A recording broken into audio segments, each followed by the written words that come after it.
Boa noite.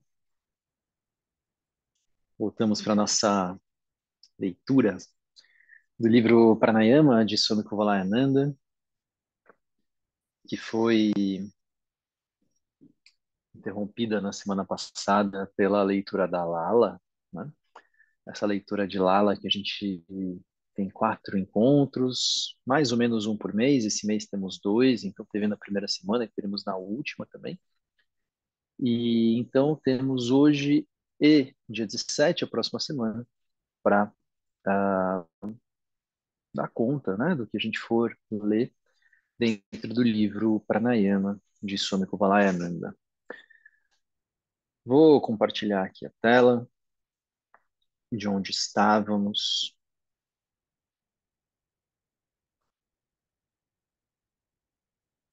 Sigo eu aqui na minha visão, achei que eu já teria terminado, não terminei.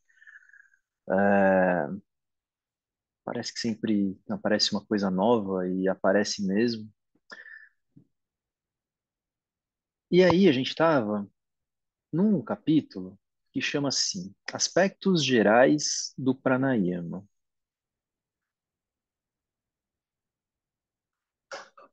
Aspectos gerais do pranayama. E nesses aspectos gerais do pranayama, a gente vai começar um trechinho que chama valor em oxigênio versus valor na preparação dos nervos.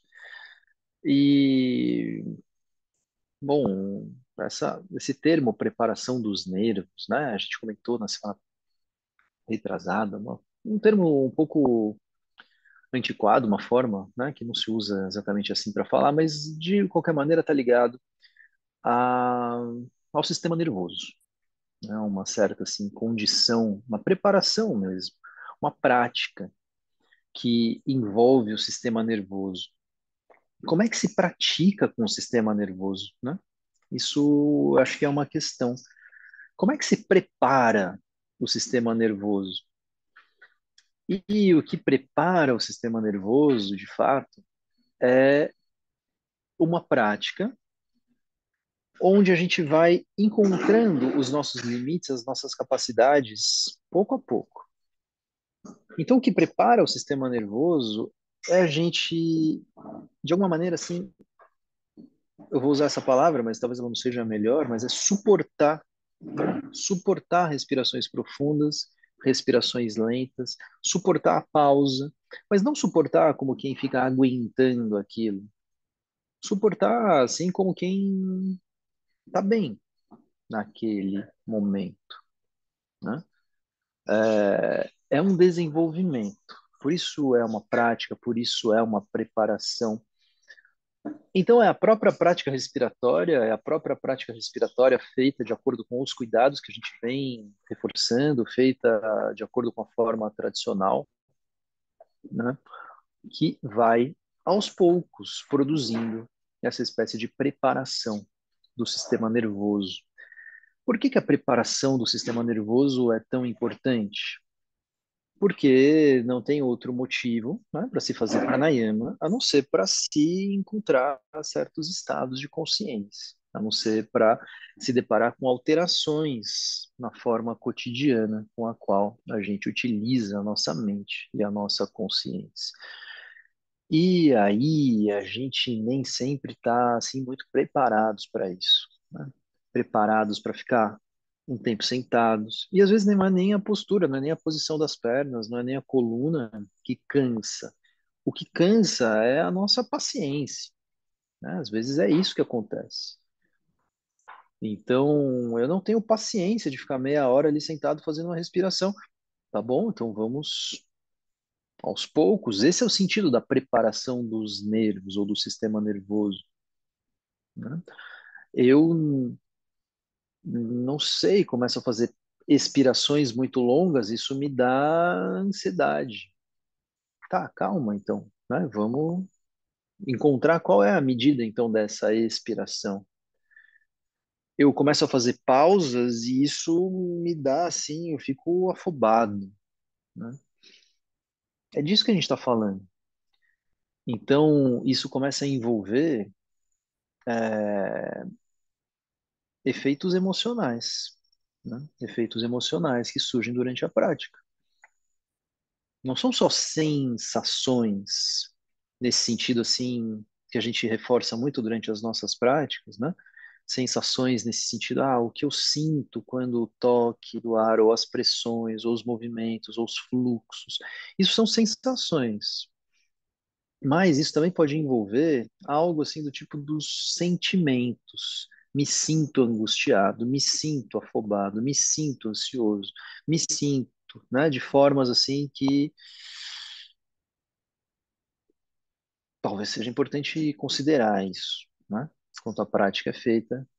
E é possível que com a prática, e a gente tem feito bastante prática, né, isso vá diminuindo, vá se acalmando de alguma forma, tá? Eu acho que aí vem um dos cuidados que a gente tem até com essa palavra se acalmando, né? Porque, de fato, por um lado, esses efeitos que são uma espécie assim de reação mesmo, né? Do meu corpo, do meu sistema nervoso, das minhas emoções, àquilo que está sendo feito, né? Reações, essas reações elas vão diminuindo. Mas isso não quer dizer que a prática, o efeito da prática vá se acalmando, né?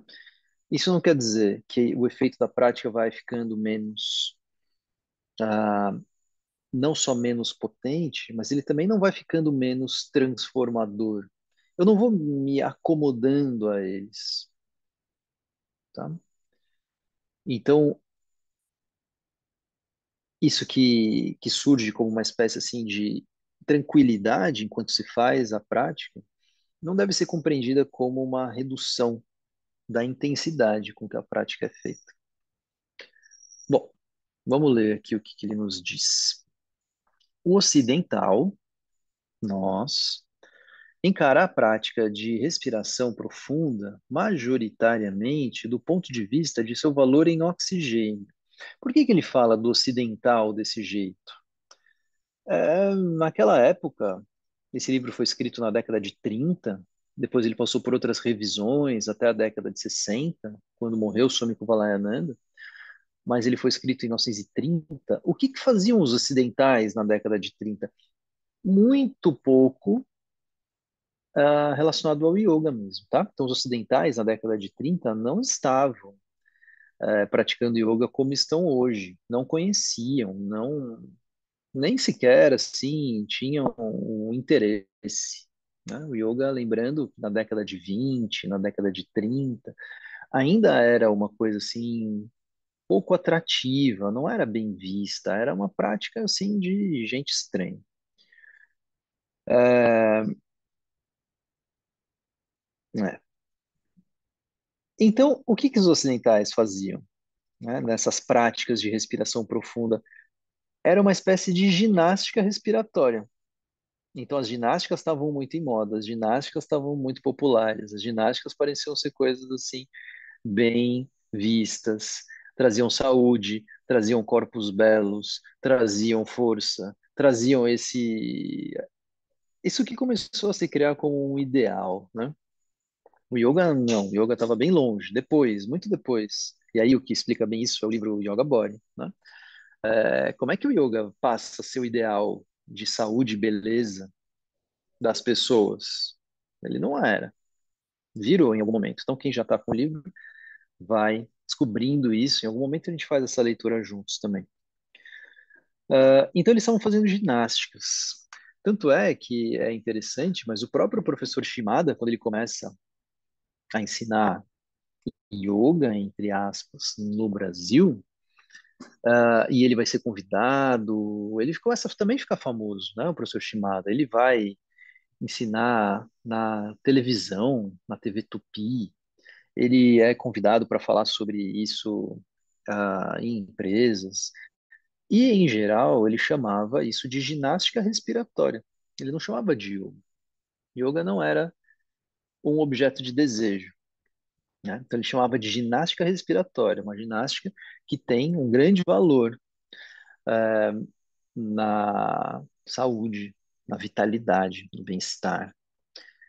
E era disso que ele falava. Então, Swami Kovalananda provavelmente está se referindo a isso. O ocidental encara as práticas de respiração, assim, essa ginástica respiratória, majoritariamente do ponto de vista de seu valor em oxigênio.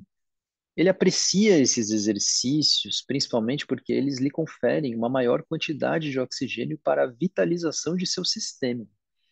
É um jeito de respirar onde, assim, é possível absorver maiores quantidades de oxigênio para a vitalização de seu sistema. Para nós, ou seja, eles, o valor em oxigênio do pranayama é secundário. Isso é muito interessante também, né? O Swami Kovalananda e o que vem depois dele, muitas vezes é até mal interpretado, porque fica assim nesse ponto de vista muito científico e muito objetivo, né? Mas em alguns momentos, tanto nesse livro, quanto no Asanas, quanto na sua biografia, ele fala: olha, eu sei que isso aqui que a gente pesquisa é secundário. Eu sei que essas coisas que a gente consegue medir, com pressão, com concentração, com, né, essas coisas, elas são secundárias dentro da prática do yoga. Eu sei disso, né? O que acontece é que ele sabia, mas ele está lá há 100 anos atrás, né? Nem todo mundo que veio depois dele sabia disso de fato, né? E aí, às vezes, isso fica. Parece que o secundário é o yoga tradicional e o primário passa a ser aquilo que pode ser medido e objetivamente apontado pela ciência, né? Parece que tem uma inversão em algum momento. Swami Kovalananda ainda não estava nesse ponto de inversão, ele sabia. Valorizamos mais sua utilidade do que ele chama aqui, na preparação dos nervos, né?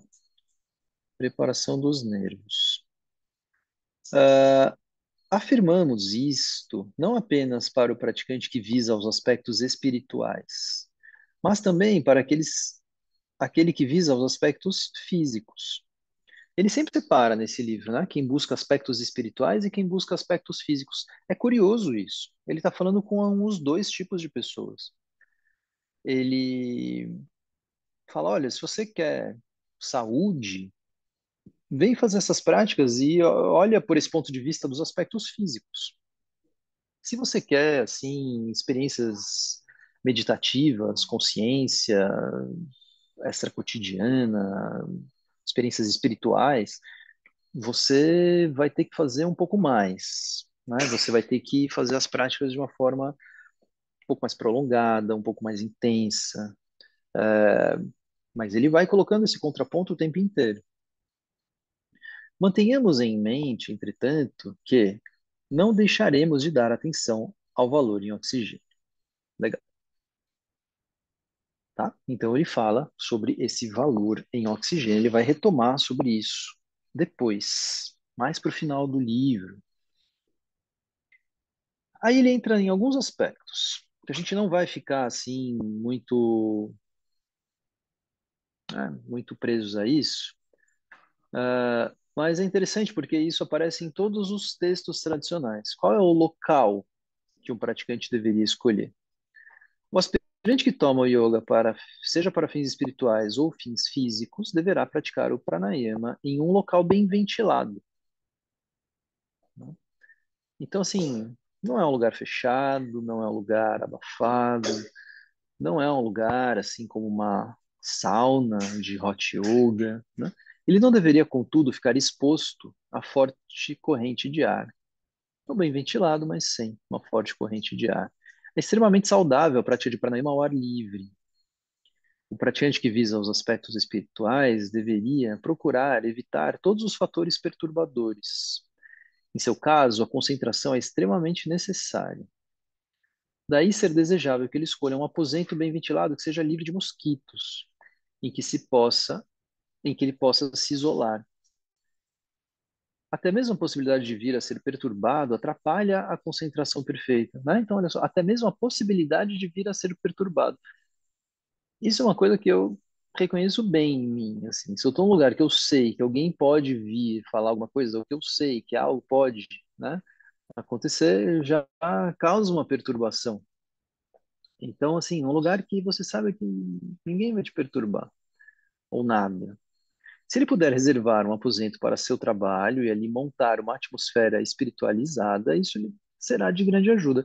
Muita gente gosta de fazer isso, né? Reserva um lugar, ali é onde eu tenho o meu espaço de prática, onde eu coloco meu altarzinho, onde eu faço, sei lá, acendo meu incenso, onde eu fico ali, e lá eu sei que é um lugar onde eu gosto de ficar, né? Esse é o tipo de local que se espera para uma prática, né?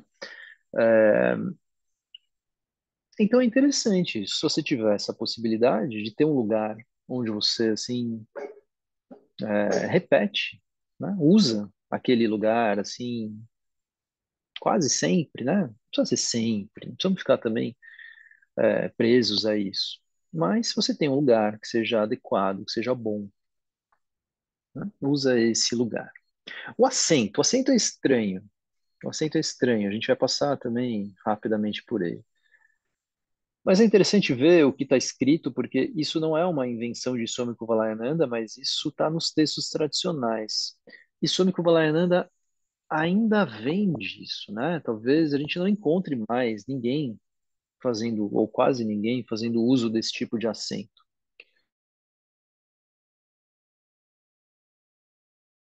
Madhavadas, Paramahansa Madhavadas, que viveu 122 anos. E Swami Kuvalayananda conheceu Paramahansa Madhavadas com seus 120 ou 119 anos, né? Então ele conhece o cara tinha 120 anos, ele passa os dois últimos anos da vida de Madhavadas junto com ele, e essa figura de 120 anos até os seus 122 anos se torna uma grande, grande inspiração para Swami Kuvalayananda, né? É importante a gente saber disso também, porque ele vinha de uma educação, de uma formação da educação física, da arte marcial, e uma relação até assim com envolvimentos ah, revolucionários, políticos, ligados à independência da Índia, numa época ainda assim onde nem tinha aparecido Gandhi, né? Movimentos anteriores. Então ele vem desse tipo de movimento. E aí ele encontra com esse mestre, que ele chama de seu mestre espiritual, porque até então ele não tinha um mestre espiritual, né? Paramahansa Madhavadas, que era uma pessoa bastante importante, conhecida. Ele não é só conhecido por Swami Kuvalayananda, mas ele também foi mestre de uma outra figura importante do yoga, que é Yogendra, né? Shri Yogendra. Ele também foi mestre de Yogendra, ele também foi mestre de muitos outros, ele era uma figura bem importante. E por que que eu estou falando dele? Eu estou falando dele porque tem foto de Madhavadas sentado nesse tipo de assento aqui que ele vai descrever. Então ele ainda usava, ele ainda estava muito perto daquilo que era feito de forma tradicional. Paramahansa Madhavadas, ele nasce em 1798, né? Então ele ainda nasce no finalzinho de 1700, a sua vida acontece ao longo de 1800, ele vai morrer lá para 1920, eu acho, 19, alguma coisa assim. Então, ele vive a sua vida inteira, longa vida, né? E no ano de 1800, no século, né, de 1800. E, e isso é bastante antigo. É interessante a gente se dar conta disso, porque tem um texto que é muito importante, que é o Gheranda Samhita, dentro da tradição do Hatha Yoga, que estava sendo composto ali por 1700 alguma coisa, né? Então tá perto, tá perto. E é interessante a gente ver que as coisas não estão tão longe assim do que é o yoga antigo, tá? Então como é o tal assento? Um arranjo tradicional do assento. Uma esteira de palha ou de grama cuxa, é um tipo de grama, de palha. Na verdade, é uma grama quando eles montam a esteira, ela já é uma palha seca. Assim como a gente vê essas esteiras de palha, nossas, é parecido com aquilo, mas é uma tal palha cuxa que tem um valor para eles. E aí, ó, tem até uma explicação aqui, ah, que é da família das verbenáceas, para quem conhece essas coisas, que por sua vez pode estar relacionado aqui no Brasil ao capim-cidró, ou a cidreira da horta. Alguma coisa talvez seja parecido com isso. E talvez a melissa, erva cidreira. E aí, diz aqui que é usado como assento por suas propriedades, pois é um poderoso relaxante muscular, né? Então, é feito um assento de uma erva que talvez seja parecido com nossa erva cidreira, capim-cidró, cidreira da horta, sei lá como as pessoas chamam por aí. Tá aqui alguns nomes. Interessante, né? Então, uma esteira de palha cuxa, seca, sobre a qual se estende uma pele de veado bem curtida. Bom, aí começa o problema, né? Então, aí começa o problema. Usava-se uma pele de animal, né? Uma pele de veado, ou uma pele de, sei lá, cabra. Alguns casos, sei lá, tem uma foto do Paramahansa Madhavadasa usando uma pele de tigre, né? Uma pele de tigre. Essas coisas que, assim, hoje em dia não são mais muito, né, aceitas. Que, por sua vez, então, essa pele de animal é coberta por uma peça de cadar grosso. O que é um cadar? É um algodão grosso. É um algodão daqueles algodão cru, aquele algodão fiado na sua própria máquina de fiar, né? Aquele algodão do Gandhi. Então, é esse tipo de algodão grosso, lavado diariamente. Isso compõe um assento muito confortável. O prazer desse assento é o privilégio peculiar daquelas almas aspiradoras, repletas do divino, que procuram salvação através do yoga, né? Aí ele coloca um negócio aí. É, no dia a dia do aprendiz, esse assento permite experiências espirituais emocionantes, que o tornam mais atraente do que o trono de um imperador. Bom, é interessante isso, porque eu também me lembro do professor Shimada, que dizia assim: se você for usar um tapetinho desses sintéticos, que é o que todo mundo usa, né, para a prática de yoga, coloca um tecido por cima. Ele dizia: olha, eu prefiro não usar um tapete sintético, mas se for usar, coloca um tecido por cima, não faz direto. A gente muitas vezes deixa isso de lado, né? Assim, e usa uma, um material sintético para fazer a prática. Eu não sei, né? Eu, assim, não sei dizer, nunca senti alguma coisa que possa ser dita como uma grande diferença entre uma coisa e outra, mas o professor Shimada dizia, falou, olha, quando eu não uso um tecido por cima, eu sinto diferença na minha meditação. E ele falava, né? Então, pessoas mais sensíveis, ou que eventualmente alcançam estados, né, mais profundos, é bem possível mesmo que sinta a diferença entre usar um assento como esse, de material orgânico, né? Não precisa ter pele de animal, mas você pode usar ali uma determinada palha, um determinado algodão, pode ser interessante. Ou colocar um tecido, sim, por cima do seu match. Não tem nenhum problema em colocar um tecido por cima do match nesse tipo de prática, né? Porque hoje em dia as pessoas não colocam nada disso porque escorrega, mas a prática que escorrega, né? Você pega assim uma prática de Ashtanga, que a pessoa fica toda suada, escorregando em cima do mat. Não dá para fazer isso. Mas esse tipo de prática não tem nenhum problema. Bom, o praticante que visa os aspectos físicos não está de nenhum modo proibido de usar tal assento. Mesmo para ele, o assento será atrativo, porém não precisará ser tão detalhista quanto ao seu uso. Porque, e ele fala uma coisa estranha aqui. Ele fala uma coisa que eu nunca tinha visto, a não ser agora nessa leitura desse livro. Ele pode praticar seu pranayama enquanto estiver sentado, em pé ou mesmo andando. Aí ele fala, mesmo andando, em pé ou andando. E aí fala até de umas posições, se você estiver em pé ou andando, apoie a sua mão na cintura para os braços não ficarem pendendo e tal. Estranho, né?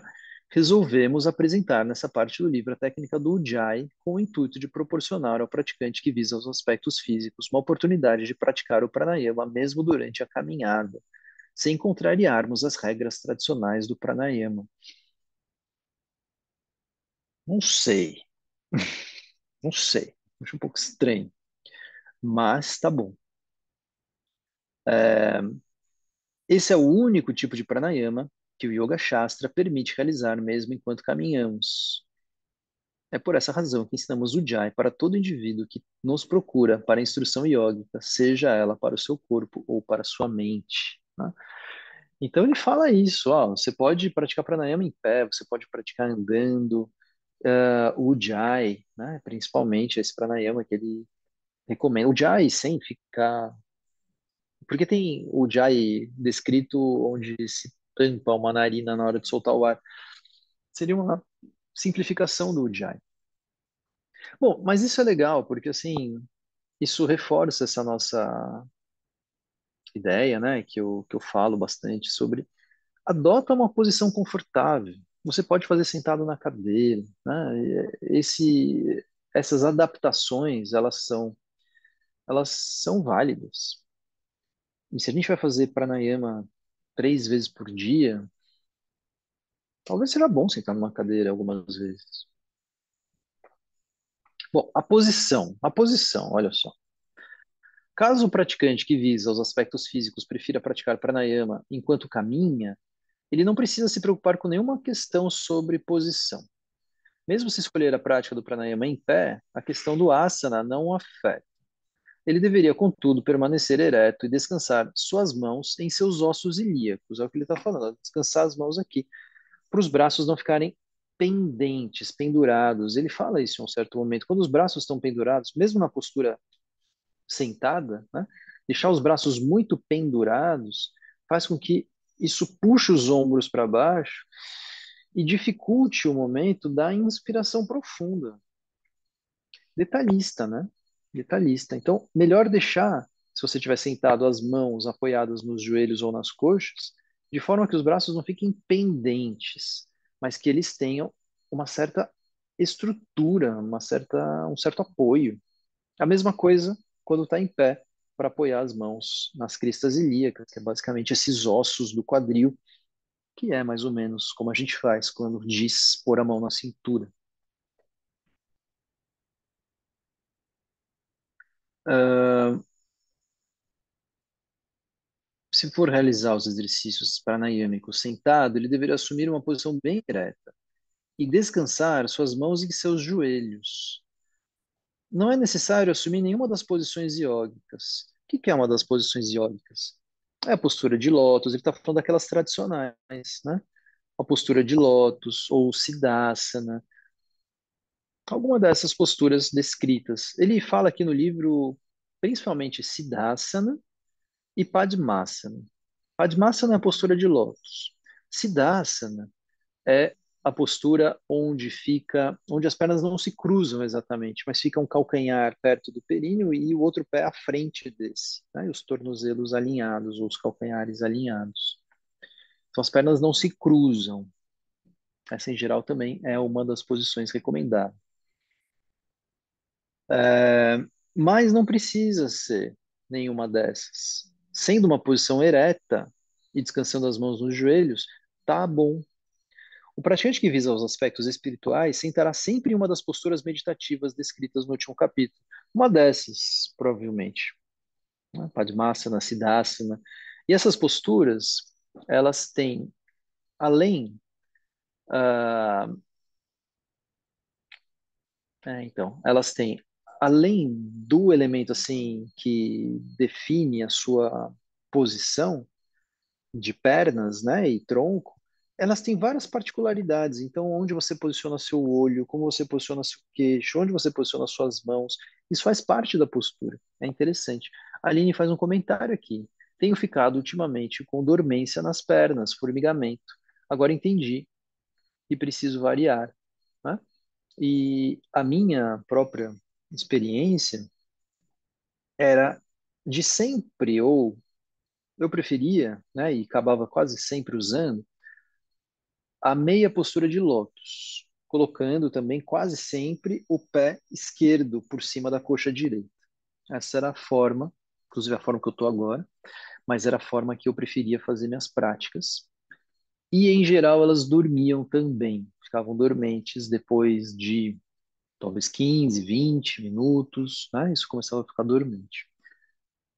Recentemente, cerca de talvez, acho que nem 2 anos atrás, talvez dois, eu começo a entender melhor essa tal de postura de Siddhasana, que nunca tinha sido minha preferida e eu nunca tinha usado. E aí eu começo a adotá-la, essa posição onde as pernas não se cruzam, mas fica um pé, um calcanhar perto do períneo e o outro pé à frente desse, as duas pernas no chão, né? E aí elas dificilmente dormem.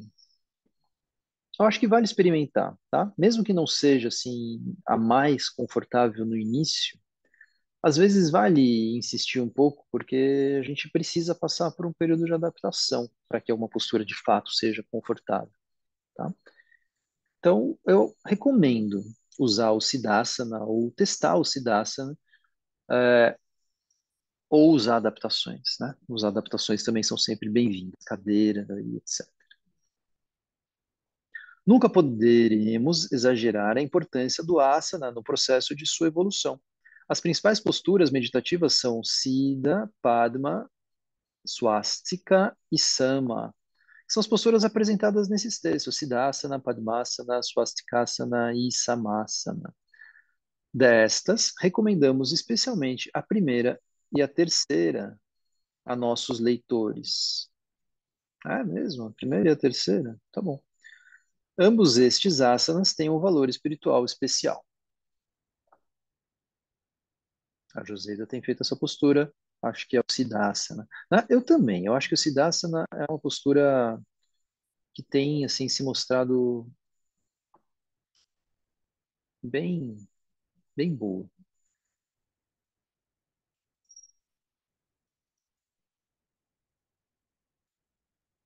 Mudra. Praticantes que visam os aspectos espirituais.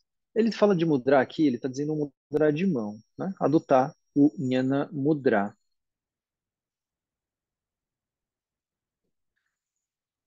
Teria vários comentários a fazer aqui sobre este mudra. Ele não faz praticamente nenhum comentário sobre isso. Ah, ele não explica, né? Mas é interessante, assim, quando a gente começa a sentir que a nossa respiração começa a ganhar, essa pressão de respiração começa a ganhar uma certa expansão, né? Onde a gente empurra essa pressão de respiração até as nossas extremidades, onde a gente sente que os dedos começam a participar disso. Não sei se vocês já repararam, mas muitas das práticas, quando eu me coloco de forma a aparecer o corpo todo, eu acabo mantendo os dedos assim numa posição meio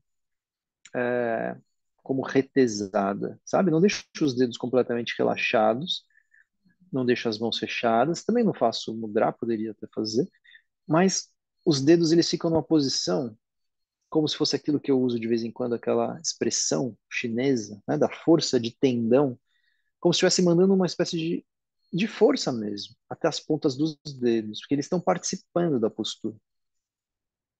Faz diferença, né? E é só no momento onde faz diferença a forma como você sente ou como você usa suas mãos e os dedos, é só nesse momento que faz algum sentido usar algum tipo de mudra, tá? Só nesse momento. Não é porque é simbólico, não é porque é só juntar aqui, pronto, não é só porque esse nadi junta com aquele. As coisas não juntam assim se elas não forem percebidas, né? Isso é uma coisa que a gente já tem reforçado bastante. Não é só porque é simbólico, não é só juntar. Nunca é só isso. Seria muito fácil, né? Nunca é só juntar uma coisa com a outra. É preciso que isso faça uma diferença. Então, se você está lá e seus dedos estão envolvidos na postura, e você junta, e você aperta um pouquinho, isso causa uma diferença, ótimo, tá? Aí você pode começar a usar suas mãos de diferentes maneiras. Como é a swastikasana, né? Eu não me lembro muito bem, mas é parecida com o siddhasana. Ela é uma postura onde você encaixa um pé assim entre a panturrilha e a coxa de um lado, e encaixa o outro pé entre a panturrilha e a coxa do outro lado. Mais ou menos isso, tá? É o swastikasana.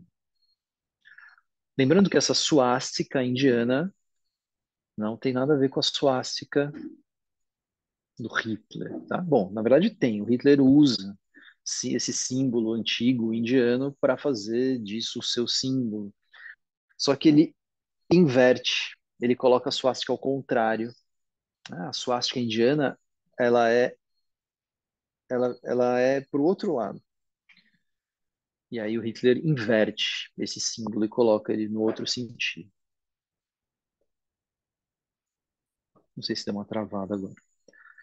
Banda. Os diferentes bandas, especificamente o Dhyana, Jalandhara e Mula, que representam um papel proeminente na prática do pranayama, já foram descritos no último capítulo. É isso que a gente vai voltar lá para espiar. Não deveríamos praticar, ó, porque isso é importante, Kumbhaka sem Jalandhara Bandha em nenhuma hipótese. É opcional a prática dos outros dois. Então, o Dhyana e Mula são opcionais, mas Jalandhara Bandha precisa ser feito com o Kumbhaka. Por isso que a gente está fazendo o Kumbhaka justamente no Murcha Pranayama. Bom, tempo. Para o praticante que visa aspectos físicos, qualquer hora é boa, desde que não menos do que meia hora antes da refeição e não menos de 4 horas e meia após uma refeição pesada. Então, sempre de estômago leve. Agora, se for, né, um café da manhã, um lanche, não precisa ser 4 horas e meia, pode ser duas. A prática do pranayama poderá se dar 2 horas após uma refeição leve. Um praticante que visa os aspectos espirituais deveria praticar pranayama 2 vezes por dia, pela manhã e ao anoitecer, para começar. Ao progredir, ele poderá se aproveitar do meio-dia e, por último, da meia-noite. É o que a gente está fazendo.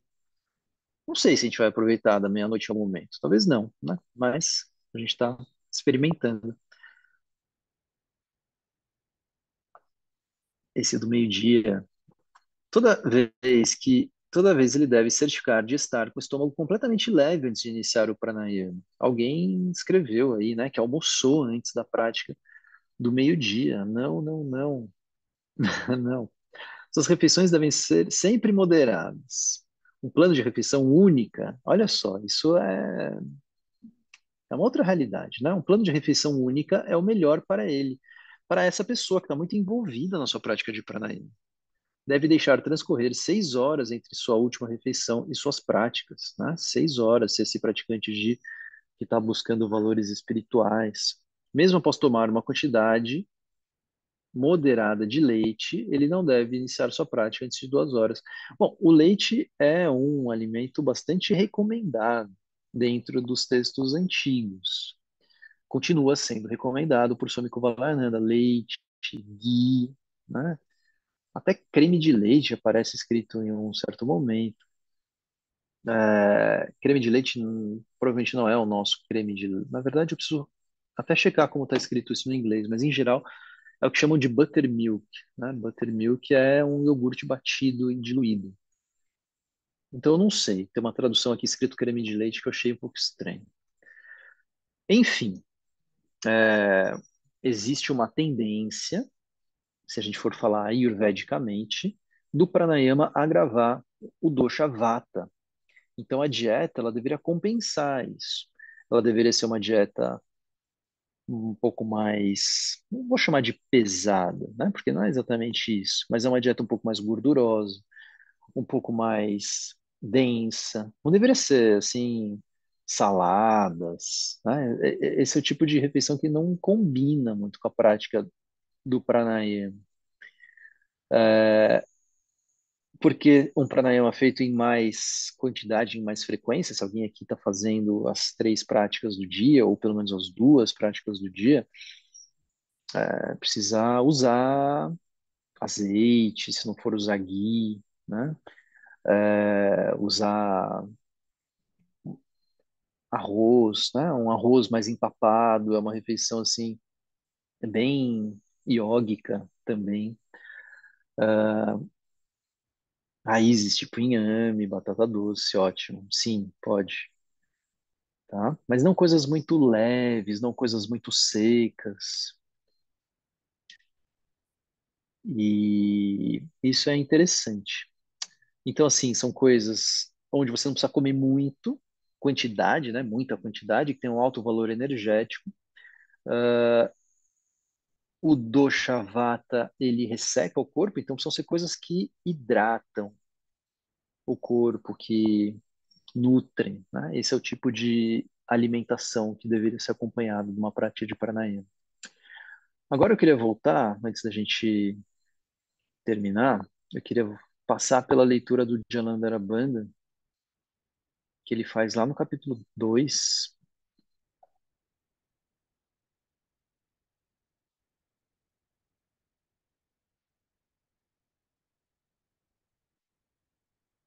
Olha, ele está ensinando as posturas aqui. Mas vamos lá pro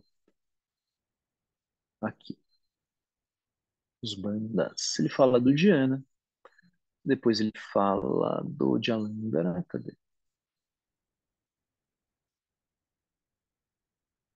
É bem interessante esse trecho. Aqui. Jalandhara Bandha ou a trava de queixo. Pega um trecho aqui do Hatha Pradipika.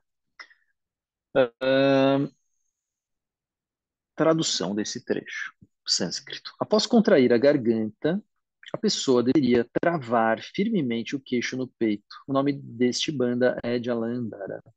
Ele previne a velhice e a morte. Chama-se Jalandhara por pressionar as artérias que se dirigem ao cérebro e também por impedir o fluxo descendente do néctar produzido por ele, Amrita. A gente tem usado esse termo de vez em quando, né? Esse néctar, o Amrita, essa sensação que se diz, né? Que fica ali na região da cabeça e tal. Então, o Jalandhara tradicionalmente, como ele é descrito no texto, ele impede duas coisas. Ele impede o fluxo ascendente das nadis Ida e Pingala, deixando aberto só Sushumna, né? Isso é o que diz o texto tradicional. E ele também impede a descida, a descida assim, no sentido de desperdício, né? Desse néctar, o Amrita, a descida indevida disso. Na literatura do yoga, a palavra banda, que literalmente significa um nó, é aplicada a variadas contrações e relaxamentos musculares com vistas a influenciar os sistemas nervoso, vascular e glandular. Na discussão sobre a técnica de banda, veremos que ele influencia artérias que fornecem sangue ao cérebro, né? Então, influencia artérias que fornecem sangue ao cérebro. E também que ele pressiona um determinado nervo, com vários efeitos fisiológicos. Quando se diz que a garganta deve ser contraída, na realidade, pretende-se o fechamento das duas cordas vocais situadas na laringe. Bom, tem uma figura lá que permite ver isso. Para retermos a respiração, precisamos fechar essas cordas. Juntamente com o fechamento da glote, que é o espaço aberto entre as duas cordas, a pessoa também precisa contrair os músculos do pescoço. Então, em Jalandharabandha, a gente, bom, primeiro vai contrair a glote, vai contrair mesmo, vai fechar, vai contrair essas cordas vocais, vai fechar esse espaço chamado glote, porque se não tivesse fechado aqui, o ar continuaria passando, então o ar vai ser travado. Com isso fechado, contrair os músculos do pescoço aqui, a parte da frente. Tanto é que se você deixar a sua mão e fizer o Jalandhara, vai sentir que esses músculos, eles se contraem. Então, ela inclina a sua cabeça ao máximo que conseguir, pressionando seu queixo contra o peito o mais firmemente possível. Esse é o resumo do Jalandhara. Então, é uma trava na região da garganta, algo assim que você fecha aqui e tenta fazer um movimento inspiratório e expiratório. Você percebe que não vai conseguir, porque está completamente fechada essa passagem. Aí trava, contrai a frente do pescoço. Aí tenta pressionar o queixo contra o peito. Jalandhara pode ser praticado em qualquer estágio do movimento respiratório. Né? Poderia ser praticado em inspiração, em expiração. Porém, em Abhyantara Pranayama, deve ser realizado após profunda inalação, exceto em Murcha, que é o que a gente está fazendo, em que aconselha-se a sua continuação mesmo durante Rechaka, que é a expiração. Então, em geral, Jalandhara Bandha é aplicado durante a pausa, exceto no Murcha, que, além da pausa, ele é usado também na expiração. É claro que durante este Rechaka, as cordas vocais deverão estar levemente relaxadas, porque se você continuar com aquela intensa contração, a expiração não vai acontecer. Serão necessários muitos experimentos laboratoriais ao longo de muitos anos antes que os efeitos fisiológicos e psicofisiológicos do Jalandhara sejam cientificamente pesquisados. Esses efeitos são muito variados e vastos, portanto estaremos satisfeitos aqui com a explicação ao Jalandhara de algumas observações conhecidas pela moderna fisiologia. Esse esforço será suficiente para entendermos os principais efeitos fisiológicos deste banda. Para empreendermos esse estudo fisiológico, levamos em consideração certas estruturas anatômicas. 1. As artérias carótidas, interna e externa. 2. O seio carotídeo. 3. O nervo vago. Consideraremos uma de cada vez, quanto à sua localização, estrutura, etc. As artérias carótidas, interna e externa, uh, essas artérias ficam essas artérias ficam no pescoço e se ramificam a partir da carótida, né? As artérias carótidas. Então, tem as carótidas, ficam as laterais aqui do pescoço. Essas duas artérias são responsáveis principalmente por fornecer sangue ao cérebro. Estão situadas em ambos os lados do pescoço. Se jogarmos nossa cabeça para trás e colocarmos nosso polegar no lado direito do pescoço, logo abaixo do osso da mandíbula, o nosso indicador no lado esquerdo, sentiremos a pulsação dessas artérias. Né? Como a gente faz para, às vezes, sentir a pulsação. Não é o jeito mais indicado de sentir a pulsação, mas a gente pode sentir essas artérias. Existem essas artérias externas que passam por aqui, mas também existem as internas, né? Que a gente não consegue sentir. O seio carotídeo é uma dilatação presente na bifurcação da artéria carótida comum. Normalmente ela se restringe à primeira parte da carótida interna.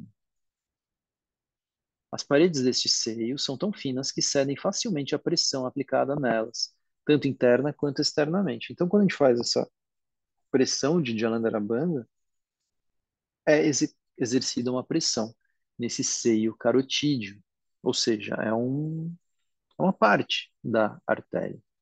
O nervo vago é uma ramificação do nervo craniano que vem do cérebro, elevando-se logo abaixo do crânio. Ele desce pela artéria carótida interna e se distribui, né, lá por dentro e se distribui sobre as paredes do seio carotídeo. O nervo vago é um pressorreceptor, então um receptor de pressão, o que significa que ele é um nervo estimulado por pressão interna ou externa. Podemos aplicar pressão externa a ele apertando o seio carotídeo por meio do uso do polegar e do indicador, tal como mencionado acima.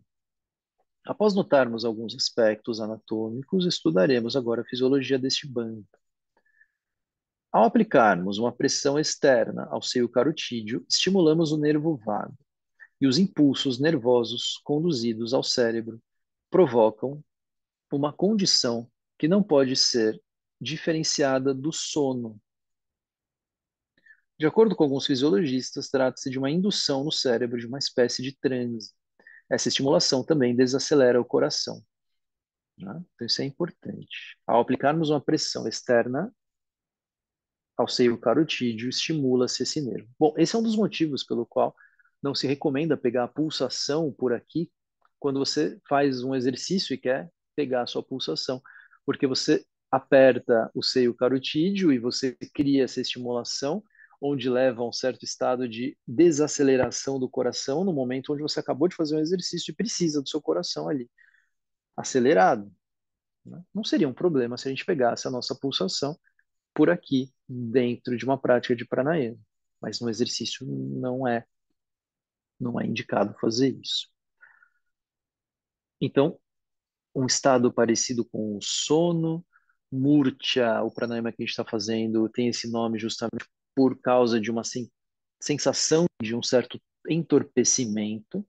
Ele está chamando de uma espécie de transe, um efeito que desacelera o coração. Então, por que fazer a pausa em Jalandhara-bandha? Tá aí um dos motivos. Produzir um estímulo de desaceleração do coração e do sistema, né, do nosso metabolismo, para que a gente consiga ficar mais tempo na pausa. Os fenômenos fisiológicos descritos no último parágrafo eram de conhecimento dos antigos yogis. Eles aconselhavam essa mesma estimulação do nervo carotídeo, com vistas a induzir uma perda de consciência e uma realização do puro e bem-aventurado Brahman. Eu não gosto muito do termo com vistas. Acho que eu vou marcar aqui para revisar isso.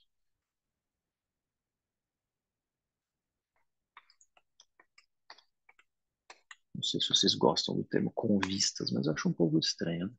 Com o objetivo de, né? Assim a gente pode. Vamos ver.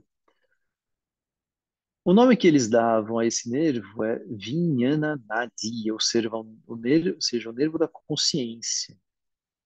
E aí tem um trecho aqui do Shiva Samhita que diz: o yogi deveria pressionar os dois nervos da consciência com seus dois dedos. Ao aperfeiçoar essa prática, revela-se Brahman puro e cheio de bem-aventurança. Essas descobertas do yoga, né? Essas coisinhas assim. Então, percebe-se que ao pressionar isso daqui tem uma diminuição dos batimentos cardíacos, do metabolismo e entra-se num outro estado de consciência, leva a um certo transe, um estado de parecido com o do sono. E o Jalandhara tem a ver com isso. No caso do Jalandhara, o fechamento da glote, a contração dos músculos do pescoço e a acentuada inclinação do pescoço para pressionar o queixo no peito, tudo contribui para exercer considerável pressão sobre o seio carotídeo, para que o nervo carotídeo seja estimulado. Ao ser aperfeiçoada pela prática constante, o efeito que esse banda provoca no cérebro se acentua e pode ser seguido de uma condição parecida com a de um transe. É digno de nota o fato de que algumas pessoas possuem um nervo carotídeo tão sensível que até mesmo uma leve pressão pode apagar a consciência e desacelerar o coração, né? Então tem que ver, tem que ir com cuidado com essas coisas. Quando mantemos Jalandhara, não apenas em Kumbhaka, mas também em Retiaka, como no caso do Murcha, ele deveria causar estupor, né? Como dito em Murcha. Para alcançar os resultados mencionados na Shiva Samhita, esse Nirodha de Vijnana Nadi deve ser praticado com concentração por meses ou até anos, tá? Ao discutirmos a técnica dos diferentes pranayamas, aconselhamos ao praticante a não realizar Kumbhaka sem Jalandhara, como ele está dizendo aqui, um cuidado. Apresentamos a seguir as razões para isso. Então a gente vai só terminar essas razões aqui. Quando retemos o fôlego por um tempo após uma profunda inspiração, o ar inalado possui uma forte tendência de sair depressa. Então, após uma profunda inspiração, existe o ar lá dentro dos pulmões, né? Uma pressão maior lá dentro dos pulmões do que a pressão atmosférica. O ar, ele quer sair depressa. Mesmo se mantivermos a glote fechada, ela é forçada a se abrir sob a pressão do ar confinado e do recuo elástico dos pulmões. Então, os pulmões estão esticados, eles têm uma tensão elástica. Os pulmões querem voltar à sua elasticidade e seu tamanho normal. As costelas e os músculos intercostais são elásticos, eles querem voltar. E tudo isso exerce uma pressão. Lógico que se você fizer isso uma vez, duas, mas ao longo de uma longa prática, isso vai começar a forçar a passagem do ar pela glote. Como resultado, o ar pressiona através dos tubos eustaquiano ou auditivo, dos tubos eustaquianos ou auditivos. Vou pintar aqui um pouco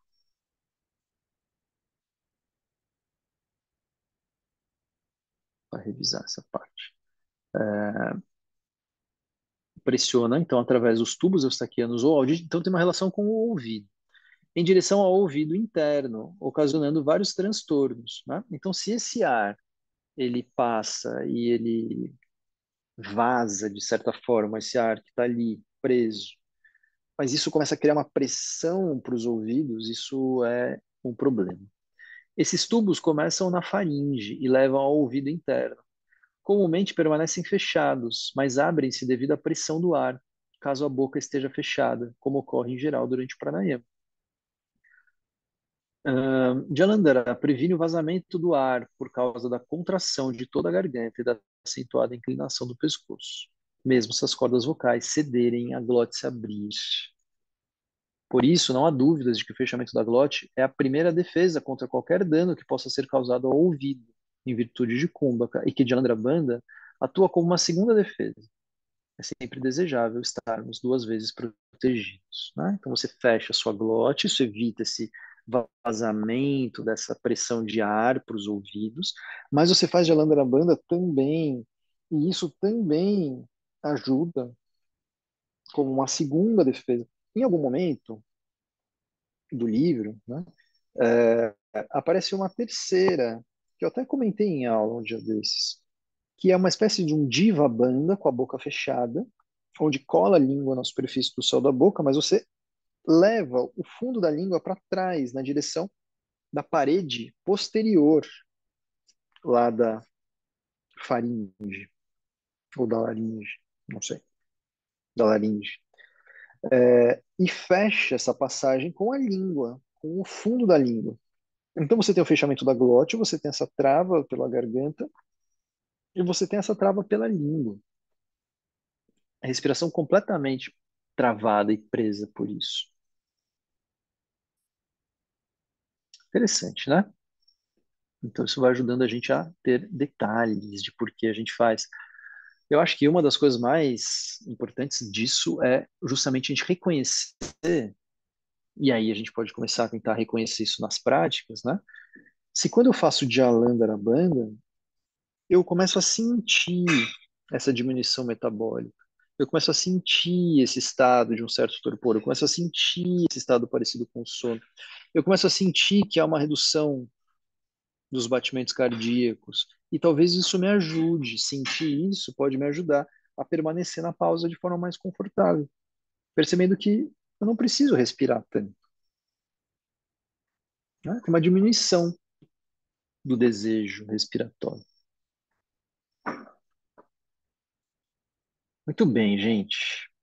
Vamos ficar por aqui. Semana que vem a gente pega mais um trechinho do livro e, e aí acho que vai ser a nossa última parte desse livro. Depois, na última semana de junho, temos lá outra vez.